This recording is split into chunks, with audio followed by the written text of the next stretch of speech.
Well, it's December 10th, and we're carrying on with our Advent devotions, working our way through the Jesse tree. Our Jesse tree symbol for today is also drawn by Hannah. Hannah drew our picture yesterday as well. We get back-to-back pictures from Hannah, and this time she drew for us some grapes. Nice-looking grapes there on a stem still and everything like that. Thank you, Hannah, for drawing the picture of the grapes for us.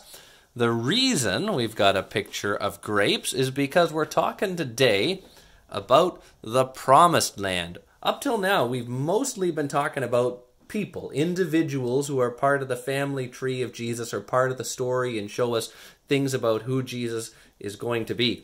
This time we're talking about a place, the Promised Land. God led the people of Israel up out of slavery in Egypt. He used Moses to do that. He gave them the 10 Commandments. And then he brought them to the Promised Land, a land that he was going to give them. Now, the devotion book encourages you to read all of Numbers chapter 13, and I certainly encourage you to do that too. It gives you the whole story of what's happening here. What we're going to read about is Moses sending spies into the Promised Land. They're going to go scout the land out and see what it is like. Now, the beginning part of Numbers chapter 13, there's a whole bunch of names, and I know a lot of you get to those names and you're just really overwhelmed. Feel free to skip over the names. Just follow along with the story as you go. So you can read all of Numbers chapter 13. We're just going to read a little section of it here. After Moses sends in these spies, they go wander around in the Promised Land and spy it out for 40 days, and then they come back. And we're going to read about what happens when they come back. Okay? So, Numbers chapter 13, starting with verse 23. Then they, that's these spies, came to the valley of Eshcol and cut down from there a branch with a single cluster of grapes. That's why we got our picture as grapes. Grapes. And they carried it on a pole between the two of them. Now think about that for a second. These are big grapes. These aren't the kind of grapes you can go buy at Superstore. These are grapes that are so big that you've got one guy standing here and another guy standing here, and they've got a pole going between them, and on that pole they're carrying this cluster of grapes that Hannah did such a nice job drawing for us. It's a lot of, these are big grapes, okay? And they also brought some pomegranates and figs. The place was called the Valley of Eshcol because of the cluster of grapes that the people of Israel cut down from there. So we'll get to the rest of this here in just a second. But first, we just need to imagine this promised land that God was going to give to his people. It tells us lots of times in the Bible that the promised land is going to be flowing with milk and honey. It means it's a prosperous land. It's a land where all the people's needs will be provided. And these grapes just go to show it again. There's so much food there, it's abundant. And the people of Israel should, by all rights, be excited to carry on into that promised land and receive the gifts that God is ready to give them. But that's not quite how things work out. Keep going here. At the end of 40 days, they returned from spying out the land. And they came to Moses and Aaron and to all the congregation of the people of Israel in the wilderness of Paran at Kadesh.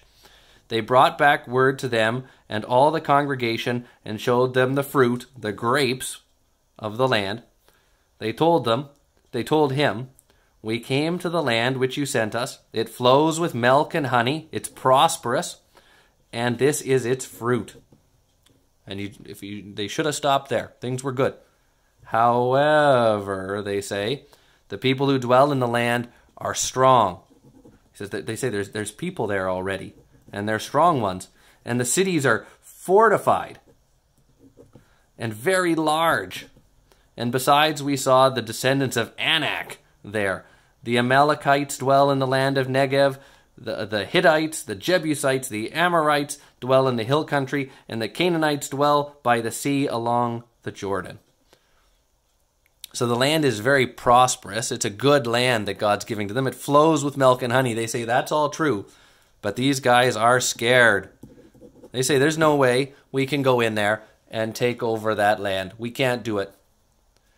And so they turn and walk away.